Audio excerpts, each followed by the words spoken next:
ಕಿರಣ ಸುದ್ದಿ ವಾಹಿನಿಗೆ ಸ್ವಾಗತ. ಇದು ನಿಮ್ಮ ವಿಶ್ವಾಸ ಸುದ್ದಿಯ ಪ್ರತೀಕ. ಎಲ್ಲರಿಗೂ ನಮಸ್ಕಾರ. ಇವತ್ತಿನ ಒಂದು ಸಂಚಾರಿ ಸಂದರ್ಶನ ಅಂತ ಅನ್ಕೋಬೋದು. ನಾವೀಗ ನಮ್ಮ ಜೊತೆ ಇದ್ದಾರೆ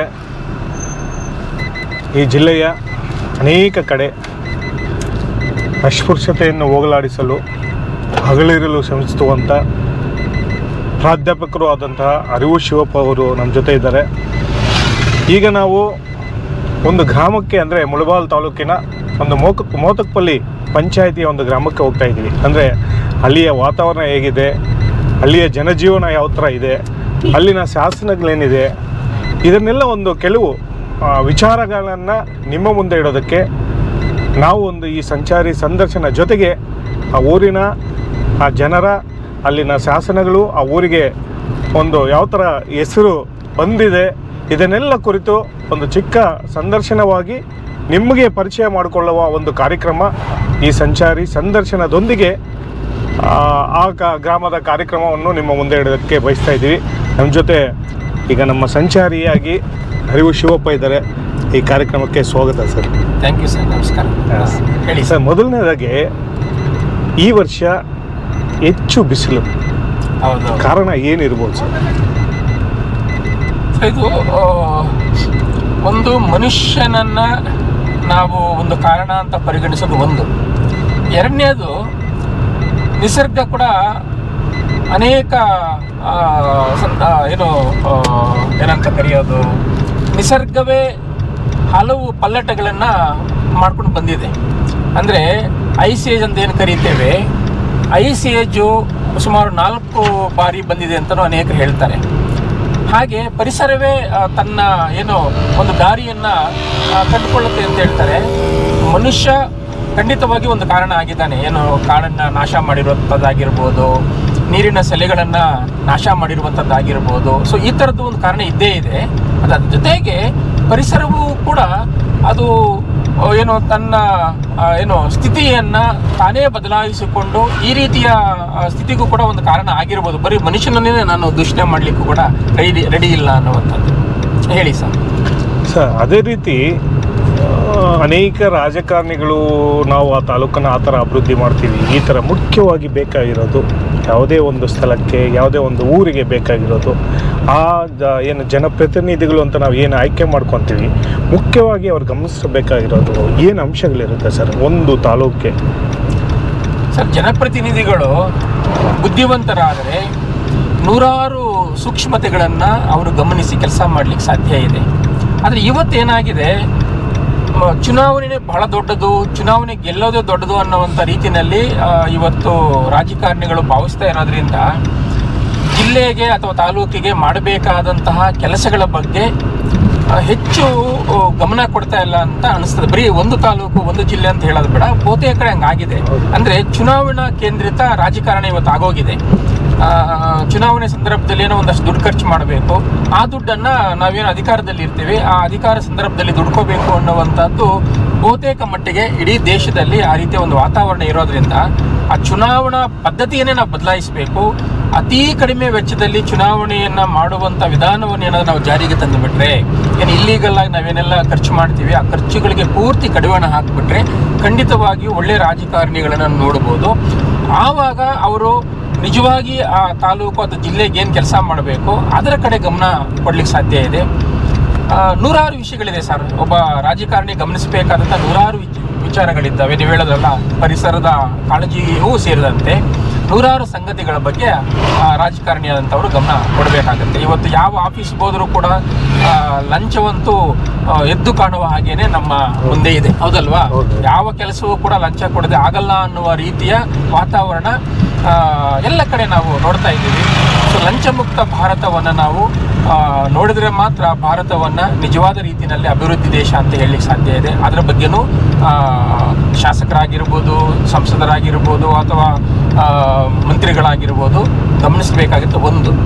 ಎರಡನೇದು, ಇವತ್ತು ಎಲ್ಲ ಕಡೆ ಸಾರ್ವಜನಿಕ ಆಸ್ತಿಗಳು ಒತ್ತುವರಿ ಆಗ್ತಾ ಇದ್ದಾವೆ. ಆ ಕೆರೆಗಳಾಗಿರ್ಬೋದು, ಮತ್ತು ರಸ್ತೆ ಪಕ್ಕದಲ್ಲಿ ಖಾಸಗಿಯವರು ಖಾಸಗಿಯವರು ಯಾವುದೇ ಒಂದು ಅನುಮತಿ ಇನ್ನೊಂದು ಏನೂ ಇಲ್ಲದೇನೆ ಕೆರೆಗಳನ್ನ ಮುಚ್ಚಿ ಒಂದು ಬಿಲ್ಡಿಂಗ್ಸ್ ಅನ್ನು ಕಟ್ತಾ ಇರೋದು ಅವೆಲ್ಲ ನಾನು ನೋಡಿದ್ದೀನಿ, ನೀವು ನೋಡಿದ್ದೀರಿ. ಸುಮಾರು ಕಡೆ ಆಗ್ತಾ ಇದೆ. ಸೊ ಈ ತರ ಒತ್ತುವರಿಗಳನ್ನ ಕಾಪಾಡೋರು ಯಾರು? ಒತ್ತುವರಿಗಳಿಂದ ಸರ್ಕಾರಿ ಜಮೀನನ್ನ ಕಾಯೋರು ಯಾರು? ಸೊ ಜನಪ್ರತಿನಿಧಿಗಳು ಆ ರೀತಿಯ ಸೂಕ್ಷ್ಮತೆಯನ್ನು ಇಟ್ಕೊಂಡ್ರೆ ಆ ಭಾಗದ ಆ ತಾಲೂಕು ಅಥವಾ ಆ ಜಿಲ್ಲೆಯ ಸರ್ಕಾರಿ ಜಮೀನನ್ನು ಉಳಿಸಬಹುದು. ಸರ್ಕಾರಿ ಜಮೀನನ್ನು ಉಳಿಸಿದ್ದೀವಿ ಅಂತಂದ್ರೆ ಸಾರ್ವಜನಿಕ ಆಸ್ತಿ ಅಲ್ವಾ ಸರ್? ಅದು ಸರ್ಕಾರಿ ಕೆಲಸಗಳಿಗೆ, ಸರ್ಕಾರಿ ಯೋಜನೆಗಳಿಗೆ ಆ ಜಮೀನನ್ನ ಬಳಸ್ಕೊಳ್ಳಿಕ್ಕೆ ಸಾಧ್ಯ ಇದೆ. ಸೊ ಇವಾಗ ಬಹಳ ವೇಗವಾಗಿ ಆ ರೀತಿಯ ಏನು ಎನ್ಕ್ರೋಚ್ಮೆಂಟ್ ಅಂತ ಏನು ಕರಿತೇವೆ ಅದು ಎಲ್ಲ ಕಡೆ ನೋಡ್ತಾ ಇದ್ದೀವಿ. ಅದು ಕೂಡ ನಮ್ಮ ಜನಪ್ರತಿನಿಧಿಗಳು ಗಮನಿಸಬೇಕು ಅಂತ ಅನಿಸ್ತದೆ. ಹೀಗೆ 108 ವಿಷಯಗಳಿದ್ದಾವೆ. ನಾನು ಅಸ್ಪೃಶ್ಯತೆ ಬಗ್ಗೆ ವರ್ಕ್ ಮಾಡ್ತಾ ಇದ್ದೀನಿ, ತುಂಬಾ ವರ್ಷಗಳಿಂದ ನೋಡ್ತಿದ್ದೀವಿ. 10 ವರ್ಷಗಳಿಂದ ನಾವು ಅಸ್ಪೃಶ್ಯತೆಯನ್ನು ಹೋಗಲಾಡಿಸಬೇಕು ಕೆಲಸ ಮಾಡ್ತಾ ಇದ್ದೀವಿ. ರಾಜಕಾರಣಿಗಳು ಯಾಕೆ ಅದ್ರ ಬಗ್ಗೆ ಮಾತಾಡ್ತಾ ಇಲ್ಲ? ಕೇವಲ ಒಂದು ಯಾವುದೋ ಒಂದು ಇದು ಬಂದಾಗ ಅಷ್ಟು ಅಲಿಸಬೇಕು ಅಂತಾರೆ, ಒಂದು ಯಾವುದೋ ವೇದಿಕೆ ಮೇಲೆ ಕೊಡ್ತು ಅದರ ಜಾಗೃತಿವಾಗಿ ಯಾವುದೇ ಕೆಲಸ ಜನಪ್ರತಿನಿಧಿಗಳಾಗ್ಲಿ ಈಗ ಸಂಘ ಸಂಸ್ಥೆಗಳಿರ್ಬೋದು ಅದನ್ನು ದೊಡ್ಡ ಮಟ್ಟದಲ್ಲಿ ಹೋಗ್ಲಾಡಿಸಬೇಕು ಅನ್ನೋ ಟೈಪಲ್ಲಿ ಯಾರು ಮುಂದೆ ಬರ್ತಿಲ್ಲ. ಈಗ ಸರ್ಕಾರಿ ದೇವಸ್ಥಾನ ಇದೆ, ಮುಜರಾಯಿ ದೇವಸ್ಥಾನ ಇದೆ. ಮುಜರಾಯಿ ದೇವಸ್ಥಾನದ ಒಳಗಡೆಗೆ ಆ ಊರಿನ ದಲಿತರಿಗೆ ಇವತ್ತು ಕೂಡ ಸಾಧ್ಯ ಆಗಿಲ್ಲ ಅಂತಂದ್ರೆ ನಮ್ಮ ರಾಜಕಾರಣಿಗಳು ಸೇರಿದಂತೆ ಯಾರೂ ಕೂಡ ಏನೂ ಕೂಡ ಕೆಲಸ ಮಾಡಿಲ್ಲ. ನನ್ನ ದೃಷ್ಟಿಯಲ್ಲಿ ಜೀರೋ, ಏನೂ ಕೆಲಸ ಆಗಿಲ್ಲ. ಯಾರು ಮಾತಾಡ್ತಾನೂ ಇಲ್ಲ. ಯಾಕೆ ಅಂತ ಬೇಕಾಗಿಲ್ಲ. ಮಾತಾಡದಿದ್ರು ಕೂಡ ನಾವು ರಾಜಕಾರಣಿಗಳಾಗ್ಬೋದು, ಮತ್ತೆ ಅಧಿಕಾರಕ್ಕೆ ಬರ್ಬೋದು ಅನ್ನುವಂತಹ ಏನು ವಾತಾವರಣ ಇರೋ ಕಾರಣಕ್ಕೇನೆ ಬಹುಶಃ ಅವರು ಮಾತಾಡ್ತಾ ಇಲ್ಲ ಅಂತ ಅನ್ಸುತ್ತೆ. ಅಥವಾ ಮಾತಾಡಿದ್ರೆ ನಮಗೆ ಓಟ್ಗಳು ಹೋಗ್ಬೋದು ಅನ್ನುವಂಥ ಭಯ ಕೂಡ ಇರ್ಬೋದು. ಆದರೆ ಹಾಗೇನಿಲ್ಲ ಸರ್. ನಿಜವಾಗಿ ನಾವು ಜನರಲ್ಲಿ ಒಂದು ಪ್ರಜ್ಞೆಯನ್ನು ಮೂಡಿಸಿದ್ರೆ, ಜನರಲ್ಲಿ ಒಂದು ಮನವರಿಕೆಯನ್ನು ಮಾಡಿಕೊಟ್ರೆ ಇದು ತಪ್ಪು ಅಂತ ಜನ ಬದಲಾಗ್ತಾ ಇದೆ. ನಾನು ನೋಡಿದ್ದೀನಿ 10 ವರ್ಷದಲ್ಲಿ ನಾವು 100 ಹಳ್ಳಿಗಳಲ್ಲಿ ಕೆಲಸ ಮಾಡ್ತಾ ಇದ್ದೀವಿ. ಯಾರು ಕೂಡ ಏನು ಆ ರೀತಿಯ ವಿರೋಧ ಏನು ಮಾಡಲ್ಲ. ಅವ್ರಿಗೆ ಮನವರಿಕೆಯ ಕೊರತೆ ಅಥವಾ ತಿಳುವಳಿಕೆಯ ಕೊರತೆ ಇದೆ. ಸೊ ಆ ಕೆಲಸವನ್ನು ನಾವು ಮಾಡ್ತಾ ಇದ್ದೀವಿ. ನಾವೇನು ಮಾಡ್ತಾ ಇದ್ದೀವಿ ಆ ಕೆಲಸವನ್ನು ಜನಪ್ರತಿನಿಧಿಗಳು ಕೂಡ ಮಾಡ್ಬೋದು ಸರ್. ಹೀಗೆ 108 ಕೆಲಸಗಳನ್ನು ನಾವು ಏನು ಜನಪ್ರತಿನಿಧಿಗಳನ್ನ ಬಯಸ್ತೇವೆ. ಆದರೆ ನಾವು ಅಂದ್ಕೊಂಡ ರೀತಿಯಲ್ಲಿ ಕೆಲಸಗಳಾಗ್ತಾ ಇಲ್ಲ ಸರ್. ಅಸ್ಪೃಶ್ಯತೆ ಅಂತ ಬಂದಾಗ ಕೆಲವು ಕಡೆ ಗ್ರಾಮಗಳಲ್ಲಿ ನೀವು ಹೇಳಿದ ಹಾಗೆ ಅವರೇ ಈಗ ಯಾರು ಊರಲ್ಲಿ ಇರ್ತಾರೋ ಆ ದೇವಸ್ಥಾನಕ್ಕೆ ಅವರೇ ಹೋಗೋದಿಲ್ಲ. ಯಾಕಂದರೆ ಅಲ್ಲಿನ ರಾಜಕೀಯ ವ್ಯಕ್ತಿಗಳಿರ್ಬೋದು ಮತ್ತು ಅಲ್ಲಿನ ಹಿರಿಯರು ಅಂತಾರೆ, ಊರಿನ ಗ್ರಾಮ ದೊಡ್ಡವರು ಅಂತಾರೆ.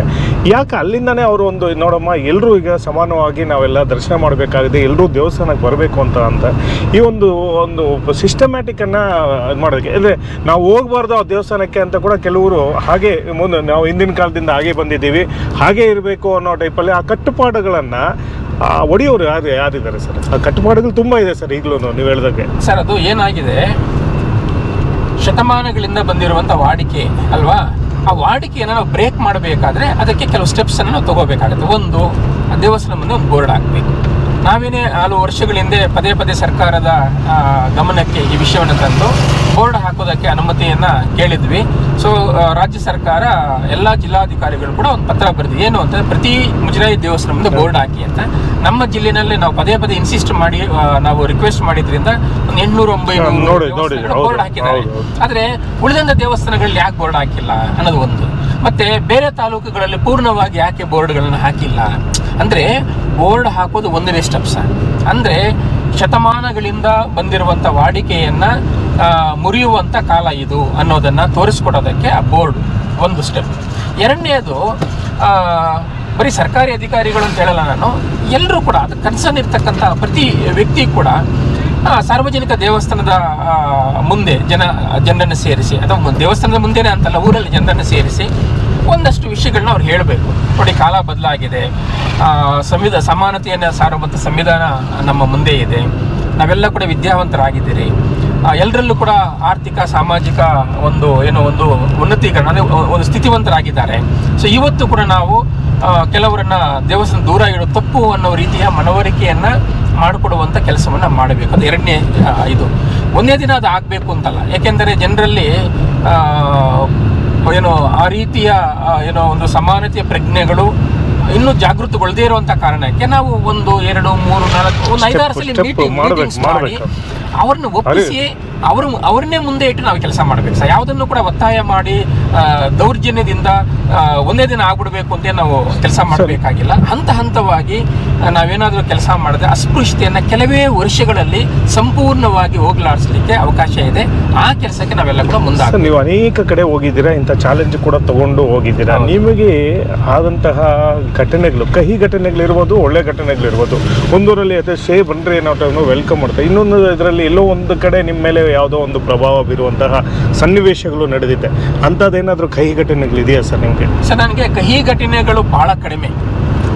ಯಾಕೆ ಕಡಿಮೆ ಅಂತಂದ್ರೆ, ನಮ್ಮ ಅಪ್ರೋಚ್ ಇದೆಯಲ್ಲ, ಇದು ಪ್ರೀತಿಯ ಅಪ್ರೋಚ್. ಅಂದ್ರೆ ಪ್ರೀತಿಯನ್ನೇ ನಾವು ಮುಂದಿಟ್ಕೊಂಡು, ಅಂದ್ರೆ ಜನರನ್ನ ಒಂದ್ ಕಡೆ ಸೇರಿಸಿ ಅವರಿಗೆ ಮನವರಿಕೆ ಮಾಡಿಕೊಟ್ಟು ಅವ್ರು ಒಪ್ಪಿದ್ರೆ ಮಾತ್ರ ನಾವು ಪ್ರವೇಶ ಮಾಡ್ತಾ ಇರೋ ಕಾರಣಕ್ಕಾಗಿ ನಮ್ಮನ್ನ ವಿರೋಧ ಮಾಡುವಂತ ಅವರ ಸಂಖ್ಯೆ ಬಹಳ ಕಡಿಮೆ.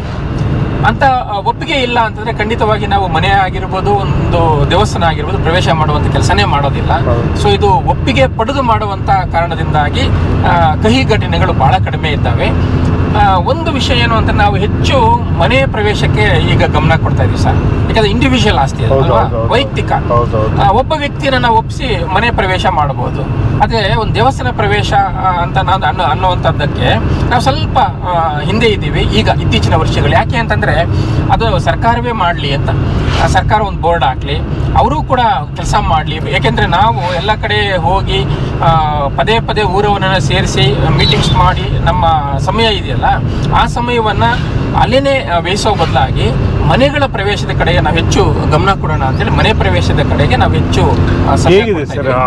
ಮನೆ ಪ್ರವೇಶದ ವಿಷಯದಲ್ಲಂತೂ ನಮಗೆ ತುಂಬಾ ಗ್ರ್ಯಾಂಡ್ ಸಕ್ಸಸ್. ನಿಜ ಹೇಳಬೇಕು ಅಂತಂದ್ರೆ ಎಷ್ಟು ಸಕ್ಸಸ್ ಅಂತಂದ್ರೆ, ನಾವು ಹೋದ ಕಡೆ ಎಲ್ಲ ನಮ್ಮನ್ನ ವೆಲ್ಕಮ್ ಮಾಡ್ತಾ ಇದ್ದಾರೆ. ಈಗಾಗಲೇ ನಾವು 100 ಕಡೆ ಈ ಕೆಲಸವನ್ನ ಮಾಡಿದ್ದೀವಿ, 100 ಹಳ್ಳಿಗಳಲ್ಲಿ ಮಾಡಿದ್ದೀವಿ, ಮತ್ತೆ 10 ಜಿಲ್ಲೆಗಳಲ್ಲೂ ಕೂಡ ನಾವು ಕೆಲಸ ಮಾಡ್ತಾ ಇದ್ದೀವಿ ಬಿಡುವಿನ ವೇಳೆಯನ್ನು. ಇವತ್ತು ನೋಡಿ, ಇವತ್ತು ಭಾನುವಾರ ನಮ್ಮ ಸಮಯ ಇತ್ತು, ನೀವು ಸಿಕ್ಕಿದ್ರೆ ಸೊ ಒಂದು ಹಳ್ಳಿಗೆ ಹೋಗ್ತಾ ಇದ್ದೀವಿ ಅಲ್ವಾ. ನಾನು ಕೂಡ ಆರಾಮಾಗಿ ಮನೆಯಲ್ಲಿ ಇರ್ಬೋದಾಗಿತ್ತು. ಅದು ಎಲ್ಲರೂ ಕೂಡ ಮನೆಯಲ್ಲಿದ್ದರೆ ಸಮಾಜವನ್ನ ತಿದ್ದೋರು ಯಾರು? ಸೊ ನಾವು ಕೂಡ ನಮ್ಮ ಸಮಯವನ್ನ, ನಮ್ಮ ಹಣವನ್ನ ನಾವು ತ್ಯಾಗ ಮಾಡಿದ್ರೇನೆ ಒಂದು ಸಮಾಜ ಸುಂದರವಾಗುತ್ತೆ. ಸಮಾಜವನ್ನು ಸುಂದರಗೊಳಿಸೋದು ಬಹಳ ಮುಖ್ಯ ಕೆಲಸ ಅಂತ ನನಗೆ ಅನಿಸುತ್ತೆ. ನೀವೊಬ್ಬ ಪ್ರಾಧ್ಯಾಪಕರಾಗಿ ಮನೆಯಲ್ಲಿರ್ಬೋದು, ಕಾರ್ ಡೀಸೆಲ್ ವೇಸ್ಟ್ ಆಗುತ್ತೆ, ನನ್ನ ಅಲ್ಲಿನ ಸಮಯ ವೇಸ್ಟ್ ಆಗುತ್ತೆ, ಏನೋ ಒಂದು ಕಡೆ ಇರ್ಬೋದು. ಹಾಗಾದರೆ ಈ ಸಮಾಜದ ಜಾಗೃತಿ ನಡಿಬೇಕು ಅನ್ನೋದನ್ನು ನಿಮ್ಮ ಒಂದು ಆಶಾಭಾವನೆ ಅಂದರೆ ನಾಳಿನ ಒಂದು ಜಾಗೃತಿಗೋಸ್ಕರ ಮಾಡ್ತಾ ಇರೋದು ನಿಜವಾಗಿಯೂ ಅದೊಂದು ಶ್ಲಾಘನೀಯ ಸರ್. ಫಸ್ಟ್ ಎಷ್ಟೋ ಸಲ ನೀವು ಯಾರು ಇದರಿಂದ ಯಾವುದೇ ಸರ್ಕಾರ ಆಗಲಿ ಇನ್ನೊಂದೇ ಆಗಲಿ ನಿನ್ನ ಖರ್ಚು ಯಾವುದು ಅಂತ ಕೊಡಲ್ಲ, ನಿಮ್ಮದೇ ಆದಂತಹ ಒಂದು ಇದರಲ್ಲಿ ಅಪೇಕ್ಷೆ ಮಾಡಲ್ಲ, ಒಂದೇ ಒಂದು ರೂಪಾಯಿಯನ್ನು ಕೂಡ ಅಪೇಕ್ಷೆ ಮಾಡ್ತಾ ಇಲ್ಲ. ನಾನು ಸ್ವಂತವಾಗಿ ನನ್ನ ಸಂಬಳದ ಹಣವನ್ನ ಖರ್ಚು ಮಾಡಿ ಈ ಕೆಲಸವನ್ನು ಮಾಡ್ತಾ ಇದ್ದೀನಿ. ನಿಜವಾಗಿಯೂ ಅದೊಂದು. ಸೊ ಹಾಗಾಗಿ ನನ್ನ ಹಾಗೆ ಅನೇಕ ಸ್ನೇಹಿತರು ಕೂಡ ಇದ್ದಾರೆ, ಅವ್ರು ಬಂದಾಗ ಅವ್ರ ಖರ್ಚನ್ನು ಅವರು ನೋಡ್ಕೊಳ್ತಾರೆ. ಸೊ ಹಾಗಾಗಿ ಇನ್ನೊಬ್ಬರನ್ನ ಕೇಳುವಂತ ಪರಿಸ್ಥಿತಿ ಈಗ ಸದ್ಯಕ್ಕಂತೂ ಇಲ್ಲ. ಸೊ ಯಾಕೆಂದ್ರೆ ಪ್ರತಿಯೊಬ್ಬರು ಒಂದಷ್ಟು ಹಣವನ್ನ ಸಮಾಜಕ್ಕೆ ವ್ಯಯಿಸ್ಬೇಕು. ನಾವು ಸಂಪಾದನೆ ಮಾಡೋದು ನಮಗ್ ಮಾತ್ರ ಅಲ್ಲ ಅಲ್ವಾ, ನಮಗೆ ಒಂದಷ್ಟು ಅನುಕೂಲ ಇದೆ ಅಂತಂದಾಗ ಸಮಾಜಕ್ಕೆ ಖರ್ಚು ಮಾಡುವಂತ ಮನಸ್ಸನ್ನು ಕೂಡ ನಾವು ಬೆಳೆಸ್ಕೋಬೇಕಾಗತ್ತೆ. ಸೊ ಅದೇ ರೀತಿ ಈಗ ತ್ವರಿತವಾಗಿ ನೀವು ಹೇಳಿದ ಹಾಗೆ ಈಗ ಅಸ್ಪೃಶ್ಯತೆ ಗ್ರಾಮ ಮಟ್ಟದಲ್ಲಿ, ಮನೆ ಮಟ್ಟದಲ್ಲಿ ಮಾಡ್ತಿದ್ದೀರಾ.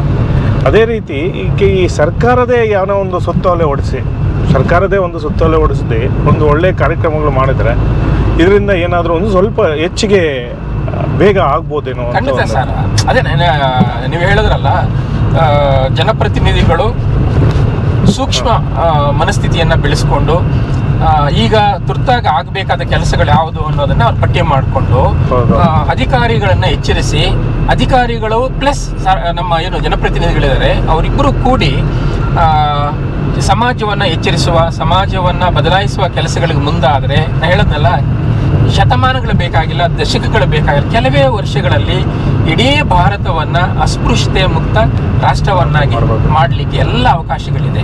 ಇದೇನು ಮಾಡ್ಲಿಕ್ಕೆ ಸಾಧ್ಯನೇ ಇಲ್ಲ ಅನ್ನೋ ರೀತಿಯ ಕೆಲಸ ಏನಲ್ಲ.